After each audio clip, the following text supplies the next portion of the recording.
Hi, welcome to Versus, where we watch 2 TV shows so you don't have to. Today we have... Versus. So let's start with No Guns, No Life. What's the under the title card thing? SF? SF Hardboiled, the gun smoke drifts muzzle talks. Perfect. Yeah. Juzo Inoue? Or preferably The Resolver. Yeah, that's a much better name. Yeah. That's a really cool name. He basically was a gun slave in the gun slave unit back in the old war. Well, there was some sort of war that happened. They keep talking about... And after that, a lot of people got, like, augmentation. So, guns for faces. There was a lot of robot arms. I don't really play Deus Ex, but I sort of know of it. But sort of it gave me vibes of that. I say just added extras. Or a bit like the Alita Battle Angel. From shit I've seen. I've not seen the film, but shit from that, where it's just, I'll have a big metal arm or just a metal hand or whatever. Yeah, very cyberpunky. Yeah, very cyberpunky. But he's just a detective fire, really. Yeah. The whole thing with his trigger on the back of his head, I'm not too sure about that. That's sort of established at the start. We were saying, is he just going to shoot his gun at people all the time? And we were thinking that would be quite cool, but... Well, yeah. It's made out at the start like he's going to die if he gets shot. His landlady was like, where have you been? I thought that trigger had finally gone off in your head. Yeah. What, does that blow his brains out? And then also the girl was touching the trigger and he was like, don't touch that, blah, blah, blah. And she was like, here's your sensitive spot. And obviously it would be a sensitive spot if, like, you had placed, if it was like, sort of like, thrills. You know what I mean? It's like, the thrill of basically it going off at any point in time. And it's like, you got to be sensitive with it or whatever. But then later on, the angry nun lady, which we'll get to, she was like, someone has to shoot it. Yeah, for you. someone had, but you could just do that. Yeah, like, it's not I mean, you could do that. I suppose that's kind of hard thumb, to do. you could do. Yeah, you'd have to sort of go bam, bam, bam, bam, bam. I don't know. Yeah. He's also got guns in his hands, so. But they're like punches. I thought they were guns, but they reminded me of, do you know Inglourious Bastards, where they have those revolvers? They have like a punch thing. Oh, shit. And you punch someone and it shoots them. Because he basically punches a train, but he spins his little revolver thing. Also, he doesn't like humidity or kids. Yeah, that's because he gets like his head wet, so he takes out his little barrel basically and spins it like to air it out. Issue. But how does he eat? Like, what does he eat? Like, obviously, all that food going in there, that shit must be getting dirty. Well, did he eat anything? He was just smoked. He just smoked all the fucking time. Yeah. Very quickly to go through his case. There's a robot augmented person, whatever you want to call it, running around with this young boy under his arm, and you think, this young boy's been kidnapped. Bad robot, and then there's this nun woman who's trying to track down the bad robot. But she's anything but a nun. She's anything but a nun with a lot of just classic. Dressed a bit like Eva from Eva from Metal Gear 3. I'm going to put everything back to Eva. Okay, I'm going to put everything to Metal Gear 3. Then you find out that actually this robot is being mind controlled. It's not actually a robot by the kid that it's stolen. Yeah, so the kid's just sort of doing some 11 sort of jobby. It's quite cool. No, it was really cool. Yeah, I was going into the next one thinking, why do we even watch this? We probably don't even need to because No Guns Life is the shit. And I really loved the dialogue in No Guns Life. Yeah, it felt very consistent with like film noir and stuff like that. I didn't feel like they broke out of it just to sort of go a bit more anime and sort of... Oh no, it was very heavily like dames and whatever will like mess up your life. But I think just the art direction in terms of, because I say like the kind of the boob nun assassin girl, she was like very sort of classic. Sort of, and even like the little anime boy who was like the psychic anime boy with like his legs slit. They were sort of quite standard, but actually the gun guy, Resolver, just his art direction, like his style was just so cool. Really, really, really cool. So it sort of won me over a lot before he even sort of said a word. But he had a cool voice. We watched the dubs version, but it actually fit really well. Yeah, no, it did. It was really good. Psychopaths was really fucking clever. And it kind of took off Minority Report a little bit. Well, before we even knew quite what was going on, because it was one of those we were like, wait, what's this? Happening? We were like, this seems a lot like Minority Report. Yeah, it was really quite good, though. Like, it was better than Minority Report in a way, because it's sort of like, you can understand...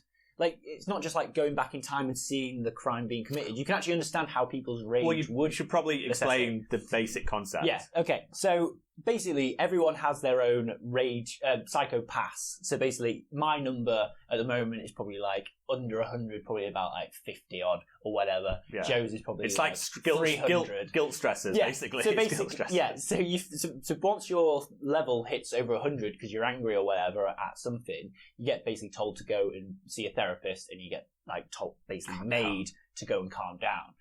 If your rate goes any higher or it goes over 300 or like you're exhibiting signs of like becoming a psychopath, then they basically start like second people after you. If it's after a certain level. Yeah, and then after then when you're really a threat to other people, it's like extermination, not extermination, the elimination. Yeah, on site. Yeah, there's no just the paralysing thing. Yeah, but with the Dominator. Yeah, the Dominator. Yeah, the Dominator gun. The gun's quite cool. Yeah, it kind of transforms. Yeah, it's a really cool gun. There's this bureau of people basically have to go out, stop all these people, calm them all down. If someone gets like too fucking angry, they have to go and sort them out, and they get these criminals to go in to sort them out. And a bit Suicide Squad. It is very Suicide Squad / Thunderboltsy. Yeah, and one of them did look a bit like Columbo, and I was thinking, is he? Well, he looked Guns like Life? Guns Life guy. Yeah, same, but he wasn't quite as big. But he was like, if you just put a gun, he on also his had head, a metal hand, and he had a metal hand. Yeah, so you're like, so I was like, is this a prequel to No Guns Life? Maybe it is. Maybe that's where the war started. You meet like the rookie girl, basically. The rookie girl. She's us, where she has to learn, even though you think she knows some sort of vague background of what her job is. She's she has no idea, apparently. We're as trained as she is, basically, on her first day. It was quite good, because it was very much like the new Dredd film. Well, not the new Dredd film, but Dredd. Yeah, in the same way, like, they were going through, like, the districts, it's all, like, blocked off. Yeah, they basically, like, the rookies going around being taught things. Well, it's like, that's not the way it is. That's not the way we work around here. The guns were really Judge Dreddy. Yes, yeah, because I was saying it was like hot shot. Like when I was thinking that, but because we tried to we were trying to like understand it, because it's a lot of like information very very quickly. But it seems to be the government can kind of track you and your psychopaths all the time, but in that area it was like off the grid. Yeah, so they have to send in these I can't remember what they were called, the psychopaths people. Yeah, the Suicide Squad, who can.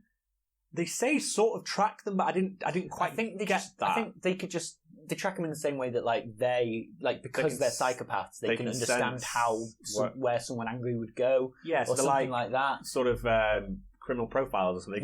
They understand. Like when they went to go and get Hannibal to tell us about. Yes, the other dude. And also just to mention, because we didn't know all the other colours, but in terms of your psychopaths, there's like colour levels. So there's like forest green, and then when you get blue really steel, angry, blue steel blue, and it's like when you because basically a man doesn't commit any crimes, but he's on like the edge of committing a crime. So then they're obviously chased after him, which then slightly pushes him to go a bit mad and start committing crimes. It's like people saying, "You're angry, calm down, calm down." I'm not angry, Mark. Calm down, and it would just send you over the edge. And it's sort of like basically he justifies, kind of rapes this.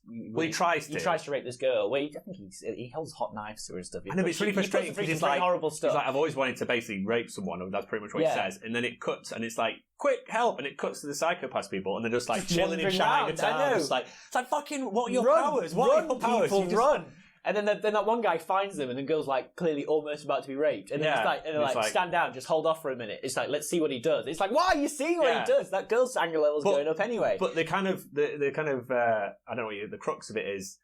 The girl gets very stressed out. They try and like tranquilize the guy, and then he gets too angry, and then they try and kill him. But the whole time this girl has got over his shoulder, a bit King Kongy. It was like there's a lot of that going on in both of these. Yeah, actually, there's a lot of carrying sort of. But then she's getting so stressed. He's like showing her psycho, the murderer guy, or not murderer, but the guy's like going, "Look at your psychopath. Yeah, even if they get you now, even if she's done nothing wrong, you're going to be at least taken. You're going to be taken in, and they're going to torture you because obviously that's what he believes because he's so stressed out and he's paranoid because his psychopath level's gone fucking through he's the roof. Gone to blue steel. So she started believing it. And so she's like panicking. So they kill the guy. They kill the guy with that cool the girl gun. Thinks that she's going to get killed because of what just happened with the thing. It's just a constant. And then she just falls into like a gasoline factory. Yeah, it's a warehouse. She's like, and then she like has a lighter. Pours loads and loads of like gasoline all over herself, and then tries to like kill her and someone else. Yeah, because she doesn't want to be taken in. Yeah. But the kind of the main weapon was very very cool, but it's kind of ridiculous because the gun can basically know someone's psychopath and it'll only let you fire. I think it knows it, but then like you can probably point at someone, shoot them, and it will probably do it. But like it doesn't necessarily, it knows, but it doesn't tell you because it obviously can't relay all that information to you straight away about the psychopath level. It's just you can shoot it if you know that's the person.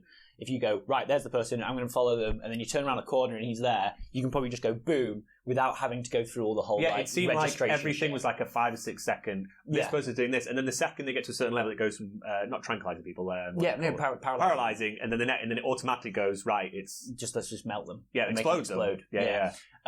It seemed like I'd rather have had a revolver for a head or revolver hands, like because you can go, okay, there's one, bang, and I'll shoot him in the leg and worry about it later. But this, but I mean. I don't know. I think it's quicker than they made out in that. Like, I think that was just for us. There's a lot of like But obviously, like I say, you can't get all the information, like given all the psychopath levels, given all the fucking what you need to do with them, what their termination status is or whatever, because obviously you need that to all be relayed to you, but it's probably just automatic. Yeah. It just doesn't tell you that they're going to theft. It was a pretty horrible world to live. It seemed like a very, like I don't know, fascist state or something was controlling everyone's emotions, and like you can't go slightly above the herd or you're gonna get fucking put in a box. Yeah, you just can't really be angry. That's it. Like, but I don't know. It seemed forgiving in the way that it did seem forgiving in the way that because the guy did do something wrong. Like he after did the fact. But after the fact that he ran from the police, it's like the whole thing of if you run from the police, you're committing a crime, but you're doing it because you're scared or whatever. And it's a similar thing. Like if you run from the police, you kind of they're justified to chase you or whatever, and then it's going to get you more. I don't know. But he didn't need to grab that bird. He could have just No, he didn't. But obviously, he decided that he's already been branded a criminal, so it's sort of it's fill your boots, it's basically. Very that's it. Yeah. It's it's weird. But it was deep. Yeah, it was a really interesting thing to actually go, what would you do? Yeah, how does the society work? But as I say, if they are forgiving and it's just look, dude, you need to come in for some therapy, what's up? Let's chat about it. And then everyone is just literally completely happy and the place works and there's very little crime. But no, it was really interesting. It was very interesting. It was like an episode of Black Mirror, sort of as a series. I'm very interested to see how. Well, it was like works. No Gun's life, and then it was like the gun is life. Oh, not gun is life. The gun's the fucking king. It was like where everything was ruled by a gun that told you what to do. Well, it was the government, but the gun is the gun's the. Yeah, it was life. I'm really fucking torn with both of these because I loved the direction of No Gun's Life and I loved the sort of style of it, but I also really love I'm interested to see how Psycho-Pass works and continues on. Yeah, I really like Psycho-Pass, but I didn't say the negative is I wasn't really that keen on any of the characters in it. They were sort of just puppets being moved around, obviously to fit the story, but I wasn't I quite like that guy. They were all See, I like the main guy, Shinja Makobi, or Nakano, or whatever, because he was the main guy in the original bit, so obviously it's going to follow his story. He's going to be a cool dude. Yeah, but I suppose he didn't do much, whereas I know No Gun's Life, you mainly with the main guy, but he just had I quite like old school detective hard, but I'm going to go for No Gun's Life, that's what I'm saying. That's fair enough. It's about my style. I'm gonna go for Psycho-Pass. That's fine. I loved No Gun's Life, and genuinely, this is one of the ones that's pretty hard to to decide on. So on this episode of Versus, the winner is no one. It's a draw. It's a draw. No Gun's Life. Psycho-Pass. Goodbye. Bye bye. Pew! I started blasting. Bang! Bang!